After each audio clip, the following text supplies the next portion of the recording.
नमस्कार, आप देख रहे हैं एनबी न्यूज और आप सभी का स्वागत है हमारे खास कार्यक्रम स्वर्णिम मध्य प्रदेश छत्तीसगढ़ में। और अब खबर विस्तार से। मध्य प्रदेश के इंदौर में बढ़ते कोरोना संक्रमण के मद्देनजर कलेक्टर मनीष सिंह ने प्रतिबंधित आदेश जारी किया है। आपको बता दें, अब शादी में 250 लोगों की संख्या तय कर दी गई है। शादी और बारात के लिए कोई अनुमति लेने की आवश्यकता तो नहीं है, लेकिन संबंधित थाने पर आवेदन देकर पावती लेना जरूरी होगा।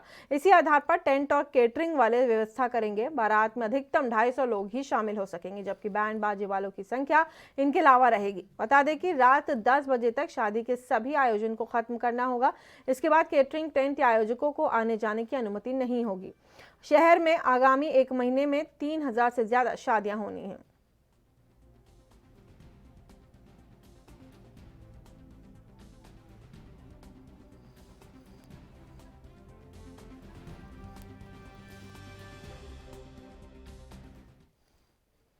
और इसी खबर पर हमारे संवाददाता अरविंद हमारे साथ जुड़ गए हैं ज्यादा जानकारी के लिए। अरविंद, 250 लोगों को इस वक्त परमिशन दे दी गई है कि 250 लोग शामिल हो सकते हैं शादी के कार्यक्रम में, लेकिन ऐसा नहीं लगता कि यही छूट आगे चल करके दिक्कतों का सामना करने पे मजबूर कर देगी?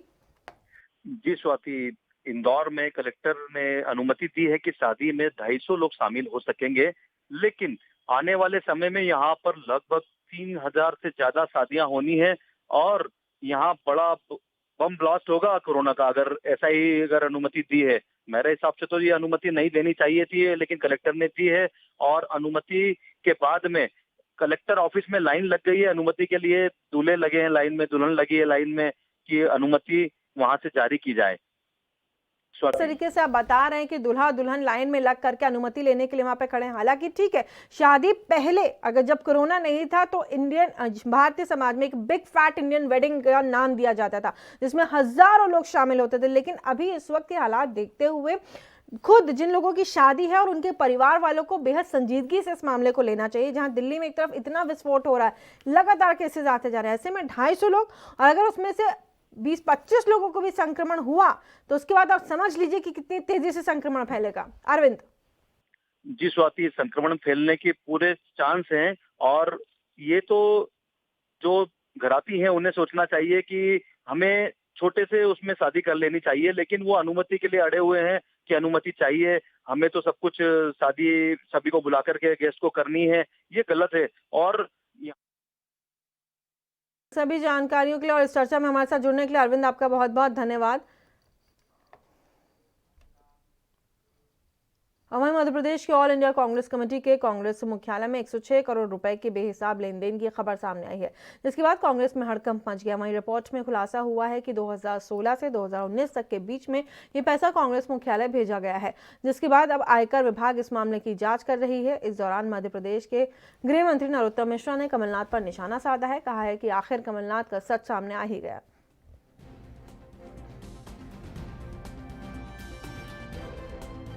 मध्य प्रदेश के गरीबों का पैसा लूटकर कमलनाथ जी ने जघन्य पाप किया है, घृणित काम किया है इस देश प्रदेश की जनता का। कल से खामोश क्यों है? जवाब दें कि ये वर्गीस कौन है। क्यों नहीं जवाब दे रहा कोई कांग्रेस का व्यक्ति? मिगलानी जी आ जाए, वो ही बता दें। लेकिन अब तो स्पष्ट हो गया है कमलनाथ जी भ्रष्ट हैं। 100% मध्य प्रदेश की सरकार भी संज्ञान लेगी। हम विधि विशेषज्ञों से राय लेंगे। हम इनकम टैक्स आईटी विभाग से भी बात करेंगे और रिकॉर्ड की मांग करके इन पर कार्रवाई करने के बारे में, ईओडब्ल्यू से कार्रवाई कराने के बारे में। और मध्य प्रदेश के भोपाल में आपको बता दें, जहां मध्य प्रदेश के गृह मंत्री नरोत्तम मिश्रा ने कांग्रेस पर निशाना साधा है, जहां उन्होंने कहा है कि सरकार प्रदेश के इतिहास की भ्रष्टतम सरकार थी। अब मीडिया में भी मध्य प्रदेश से कांग्रेस मुख्यालय को भेजी गई बेहिसाब नकदी का खुलासा हुआ है। साथ ही कहा गया है, और जो भी उन्होंने बोला है वो हम आपको सुनाते हैं। शुरू से कहता था कि ये सदी की सबसे भ्रष्टतम सरकार है, आप लोग मानते नहीं थे। हम कहते थे कि वल्लभ भवन को दलालों का अड्डा बना दिया कमलनाथ जी ने, आप मानते ही नहीं थे। अब तो खुलासा आप ही लोगों ने किया है, अब तो मान जाओ। अब आपको भी लगता होगा कि खजाना खाली है का राग क्यों अलपता थे कमलनाथ जी। महिला बाल विकास का कुपोषण का पैसा राहुल बाबा के कुपोषण के दूर करने पे लगा रहे थे। सोशल वेलफेयर का पैसा गांधी वेलफेयर में जा रहा था, राहुल बाबा के विदेश यात्राओं पे उनकी पे खर्च कर रहे थे। सिंधिया जी ने इसीलिए अपने आप को अलग कर लिया था उस दौड़ से, क्योंकि वहां तो ये बोली लग रही थी कि कौन उगाही ज्यादा करके देगा।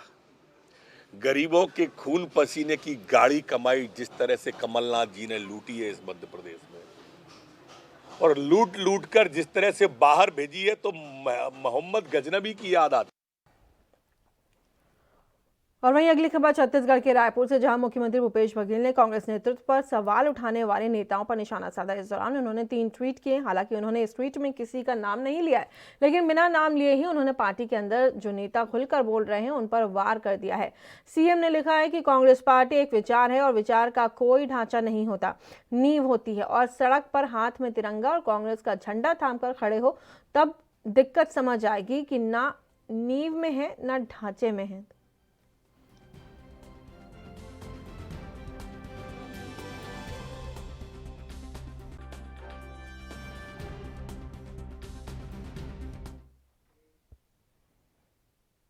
और यहाँ रुकेंगे छोटे से ब्रेक ले। आप देखते रहिए एएनबी न्यूज़।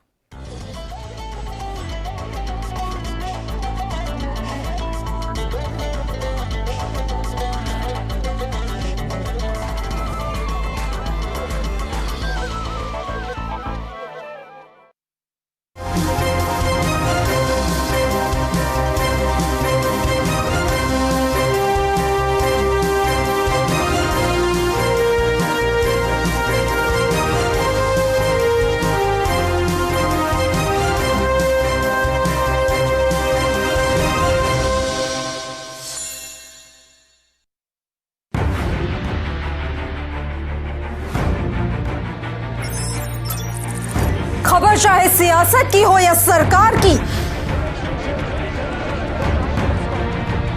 खबर चाहे भ्रष्टाचार की हो या गुनहगार की,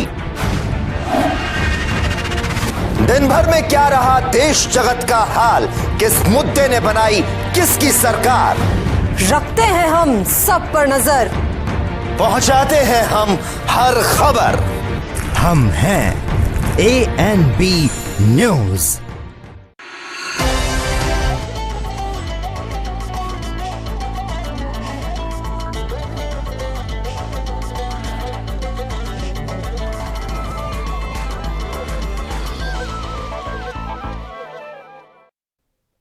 और अगली खबर छत्तीसगढ़ के कोरिया से, जहां मनेन्द्रगढ़ कांग्रेस विधायक विनय जायसवाल का विवादित बयान सामने आया है। विधायक ने भ्रष्टाचार को शिष्टाचार बताया है। इस दौरान विधायक ने कहा है कि भ्रष्टाचार अब शिष्टाचार बन गया है। साथ ही कहा है कि पत्रकार सुरक्षा कानून छत्तीसगढ़ में लागू हो गया, जबकि अभी प्रदेश में वो कानून लागू ही नहीं हुआ है। इस बीच विधायक विनय जायसवाल का वीडियो सोशल मीडिया पर जमकर वायरल हो रहा है। इधर विधायक विनय के विवादित बयान को लेकर के बीजेपी प्रदेश अध्यक्ष श्याम बिहारी जायसवाल ने पलटवार किया है, जिसमें श्याम बिहारी जायसवाल ने कहा है कि विधानसभा के भीतर हो रही कमीशनखोरी है। विधायक का शिष्टाचार, आज पूरे मनेन्द्रगढ़ विधानसभा में इतना भ्रष्टाचार हुआ है कि विधायक को भ्रष्टाचार और शिष्टाचार में कोई फर्क ही नजर नहीं आ रहा है।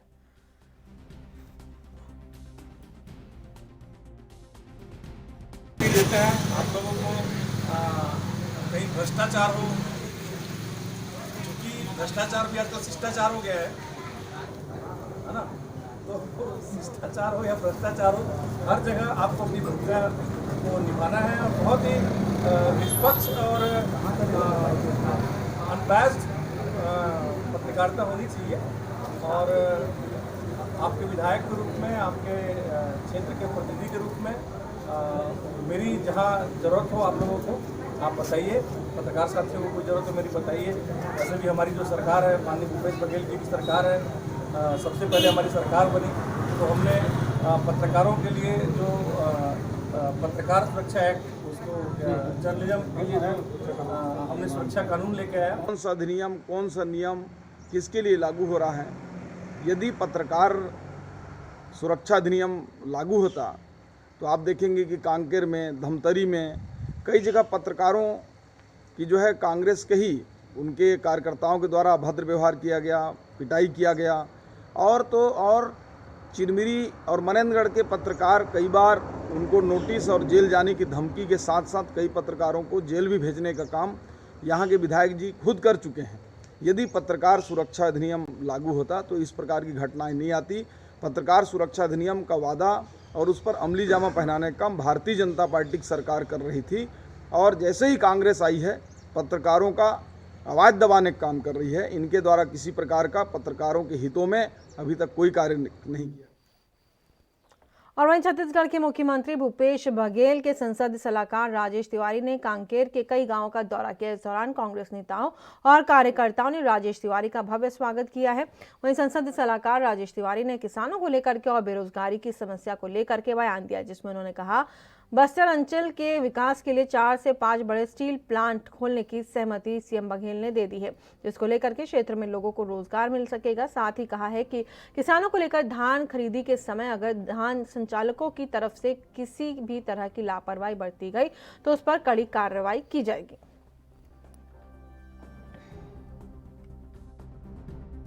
बहुत ही अच्छा दौरा रहा, कार्यकर्ताओं से बढ़िया संवाद यहाँ पे हुई, उसके साथ साथ आम लोगों से भी चर्चाएं हुई और विशेषकर किसानों की समस्याओं को लेकर यहाँ पे बातचीत हुई कि धान खरीदी में किसी प्रकार की दिक्कत ना हो। उसके साथ जो बहुत वर्षों पुरानी मांग जो कांग्रेस शासनकाल में मध्य प्रदेश में मंगला भाषी शिक्षकों की थी, वो बात भी सामने लाएगी, जिसके बारे में सरकार जो है वो निर्णय लेने वाली है। उसके अलावा यहाँ के स्थानीय जो लोग हैं बेरोजगार साथी, उनके लिए रोजगार के क्या अवसर उपलब्ध होने चाहिए, उसके लिए भी चर्चा हुई है और माननीय विधायक जी इस दिशा में प्रयास भी कर रहे हैं कि मक्का प्रोसेसिंग यूनिट की यहाँ पे स्थापना हो। उसके अलावा अन्य जो फॉरेस्ट प्रोड्यूस हैं उसके भी यूनिट प्रोसेसिंग की यूनिट यहाँ पे लगने चाहिए। तो अतिशीघ्र जो है आने वाले 6 महीने के अंदर निश्चित रूप से यहाँ पे प्रगति दिखेगी और यहाँ पे प्रोसेसिंग यूनिट। और वहीं मध्य प्रदेश के इंदौर में लगातार बढ़ रहे कोरोना संक्रमण के मामलों के बीच बाजार पर सख्ती शुरू हो गई। प्रशासन ने फिलहाल दुकानें रात को जल्द बंद करवाने का आदेश दिया है।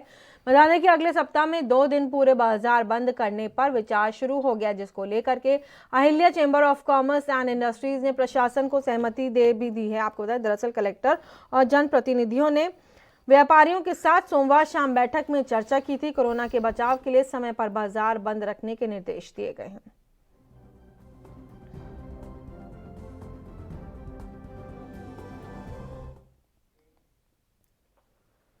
और यहाँ रुकेंगे एक और छोटे से ब्रेक के लिए। आप देखते रहिए एएनबी न्यूज़।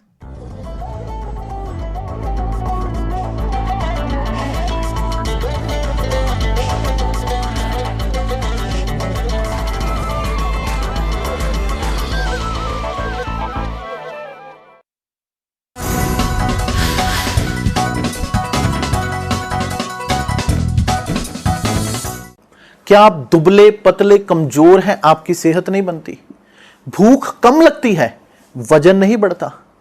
दरअसल मेन बात खाना पीना खाना नहीं है, मेन बात है खाया पिया लगना। और अगर खाया पिया लगेगा ही नहीं तो सेहत बनेगी कैसे? इसलिए हमारी संस्था सन्यासी आयुर्वेदा ने एक ऐसी दवा बनाई है जो कि आपके पाचन तंत्र को, आपके लीवर सिस्टम को ठीक करने का काम करती है, ताकि आप जो भी खाएं उसका पूरे का पूरा निचोड़ आपके शरीर को लगे, आपकी भूख बढ़े, खाया पिया सही से लगे, नया खून बने, हड्डियों में जान आए, वजन बढ़े, ताकत बढ़े, चेहरे पर नूर आए और आप मोटे तगड़े खूबसूरत पर्सनैलिटी के मालिक बन जाएं। यह दवा पूरी तरह से आयुर्वेदिक होती है। इसका शरीर पर कोई भी साइड इफेक्ट, कोई भी नुकसान या दुष्प्रभाव नहीं होता। लड़के लड़कियां दोनों इसका इस्तेमाल कर सकते हैं और पहले 15 दिन के अंदर ही आपको इसका असर महसूस हो जाएगा। सिर्फ 650 रुपए की पूरे 1 महीने की दवा होती है और आप इसे घर बैठे 01145454545 पर फोन करके दवा मंगवा सकते हैं।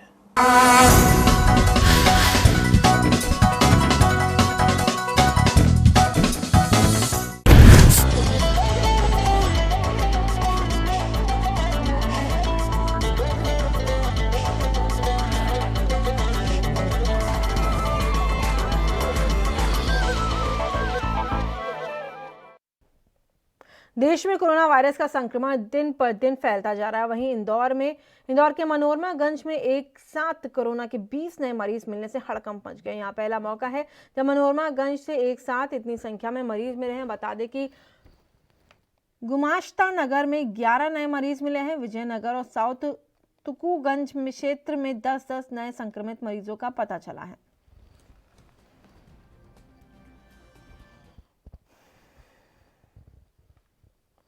और मितानिन दिवस पर प्रदेश भर में जगह जगह मितानिन बहनों का सम्मान किया गया। बता दें कि मितानिन बहनें अपने वार्ड में बीमार व्यक्तियों और अपने गांव मोहल्ले की देखरेख करने का काम करती हैं। वहीं छत्तीसगढ़ में मितानिन दिवस के मौके पर रायपुर के भाटा गांव पार्षद ने अपने वार्ड की मितानिन बहनों को सम्मानित किया। इस दौरान मितानिन बहनों ने कहा कि हमें बहुत खुशी हो रही है कि हमारे वार्ड के पार्षद की तरफ से हमें सम्मानित किया जा रहा है।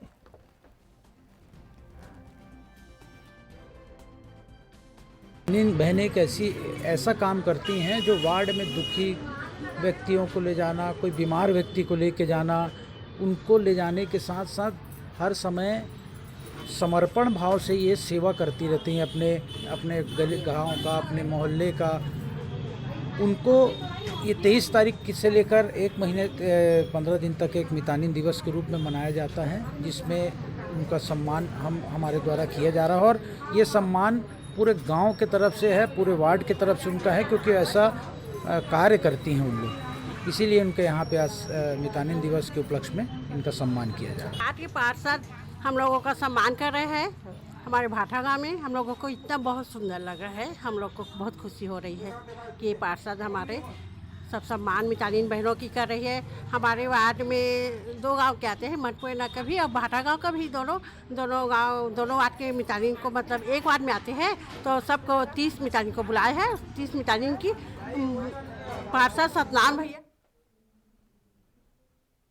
और अगली खबर छत्तीसगढ़ के गरियाबंद से बेमौसम बारिश और कीट प्रकोप के चलते किसानों का उत्पादन लागत अधिक होने से किसान आर्थिक रूप से परेशान है। दरअसल कृषि उपज मंडियों में किसानों को उपज का दाम न्यूनतम समर्थन मूल्य की तुलना में प्रति क्विंटल 350 रुपए से 450 रुपए तक नुकसान हो रहा है, जिसको लेकर के किसान काफी परेशान है। इस दौरान किसान नेता तेजराम विद्रोही ने बताया कि 24 नवंबर को 70 बोरा सरना धान लेकर कृषि उपज मंडी राज्य में बेचने के लिए लाए थे, जिससे 30 बोरे और 40 बोरे का 2 ढेर बनाया था। धान की नमी 13 किलो, आपको बता दें 13.60% एकदम सूखी है और जो औसत अच्छी किस्म के श्रेणी में आती है, जिसको लेकर के किसान सरकार से लगातार गुहार लगा रहे हैं। कृषि उपज मंडी राज्य में अपना जो सरना धान है 70 बोरा लेके आया हूँ और आज यहाँ पे जो बोली लगी है मेरे धान का वो 1384 रुपये और 1386 रुपये। तो मैंने एक कैंसिल करा दिया है, अपना धान किसी व्यापारी को नहीं बेचा है। मैं सरकार से यह गुहार कर रहा हूँ कि सरकार कह रही है कि किसान अपनी उपज को कहीं पर भी, चाहे राज्य के बाहर या राज्य के भीतर, अपने मनचाहे दाम पर वो बेच सकता है।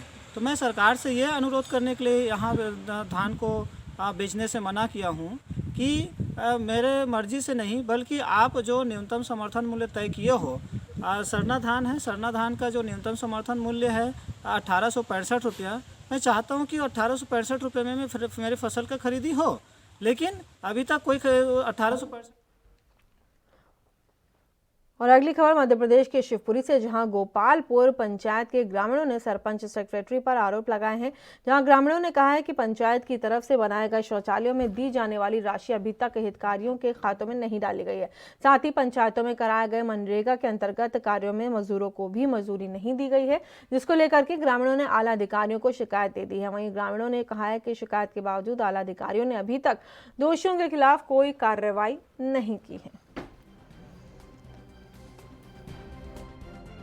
क्या समस्या है आपकी? लेटरिंग हमारी है तो बनी डरी है ना, 5 साल से 1 रुपया दिया, पूरे पैसे निकाल लिए उन्होंने। अच्छा, पैसे भी निकाल लिए? निकाल ही लिए होंगे, इनको जब दिए नहीं है तो आई गए होंगे पैसा तो सियारा। अच्छा, हमारे खाते में तो नहीं आया, हमसे खाता नंबर भी ले लिया मम्मी का नाम हमारा। तो आपने सरपंच से कहा नहीं? सरपंच से कहा, सरपंच ने 2-3 बार आश्वासन दे दिया, नातू से कहा, नातू ने भी दे दिया कि सब बनवा देते हैं। नातू कौन है? साख सेक्रेटरी है। के द्वारा जो मेरे संज्ञान में लाए गए और जो कुछ वीडियोस दिखाए गए उनमें निसंदेह कुछ ऐसा प्रतीत हो रहा है। मैं स्वयं व्यक्तिगत रूप से जाकर अथवा कोई एक टीम दल गठित करके वहाँ के लिए जांच करवाता हूँ। यदि कोई भी उसमें दोषी पाया गया तो कठोर से कठोर कार्रवाई की जाएगी। नहीं, वही निसंदेह जब दल जाएगा या मैं जाऊँगा तो उन चीज़ों को भी देखा जाएगा और वो बातें सामने आएंगी तो उन पर कार्रवाई होगी।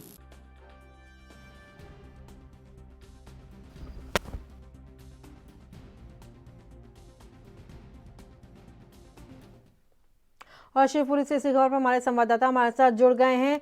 जिस तरीके से तमाम परेशानियां बताई जा रही हैं उसको लेकर के अब क्या ताज़ा अपडेट है, क्योंकि अभी हमने बयान सुना वहां पर जो भी वहां पे अधिकारी संबंधित जो भी अधिकारी रहे होंगे उन्होंने यही बोला है कि वो जांच करवाएंगे वहां पे। देखिए साथ ही ये गोपालपुर पंचायत की शिकायत ग्रामीणों ने कई बार आला अधिकारियों को शिवपुरी में आकर की है। बावजूद इसके आज तक जो समस्याएं ग्रामीणों की है वो यथावत है। वहाँ पर अभी तक कोई भी विकास कार्य ढंग से नहीं कराया गया और कराया भी गया है तो वो सिर्फ और सिर्फ खाना पूर्ति के लिए, पैसों के बंदर बांट के लिए कराया गया है।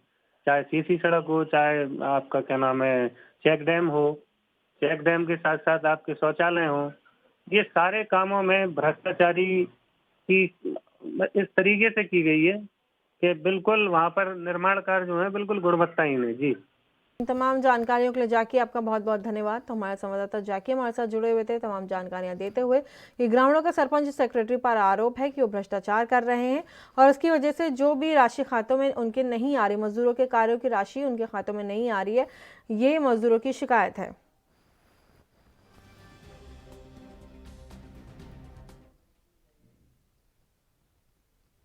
और छत्तीसगढ़ के बिलासपुर में पुलिस को बड़ी कामयाबी मिली है, जहां पुलिस ने 40 जुआरियों को गिरफ्तार किया। वहीं एक साथ 40 जुआरियों को गिरफ्तार करने के बाद कोटा थाने में काफी गहमागहमी मच गई। पुलिस के मुताबिक पकड़े गए सभी जुआरी कोटा, लोरमी सहित आसपास के बताए जा रहे हैं। फिलहाल पुलिस ने आरोपियों के खिलाफ मामला दर्ज कर लिया है और आगे की कार्रवाई शुरू कर दी है।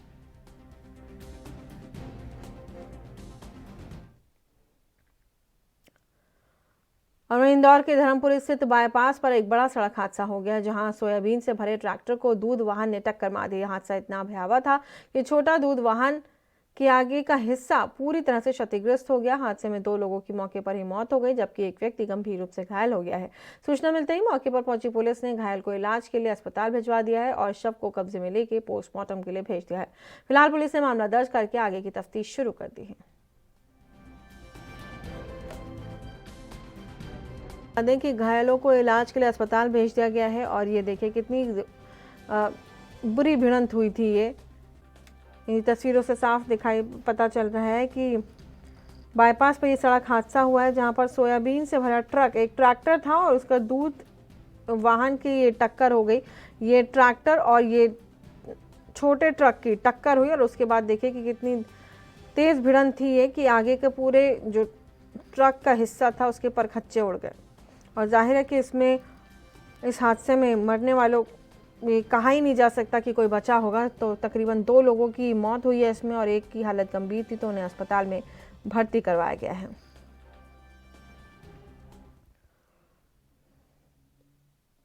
और इस बुलेटिन में फिलहाल इतना ही। देश दुनिया की तमाम खबरों के लिए बने रहिए एएनबी न्यूज़ के साथ।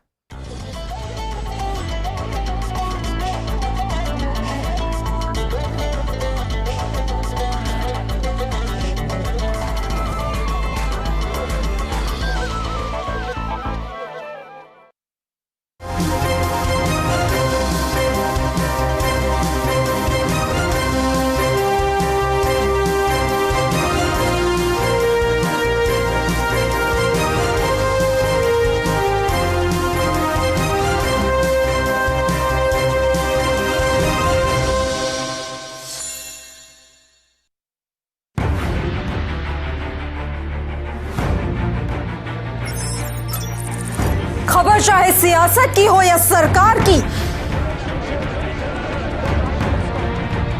खबर चाहे भ्रष्टाचार की हो या गुनहगार की,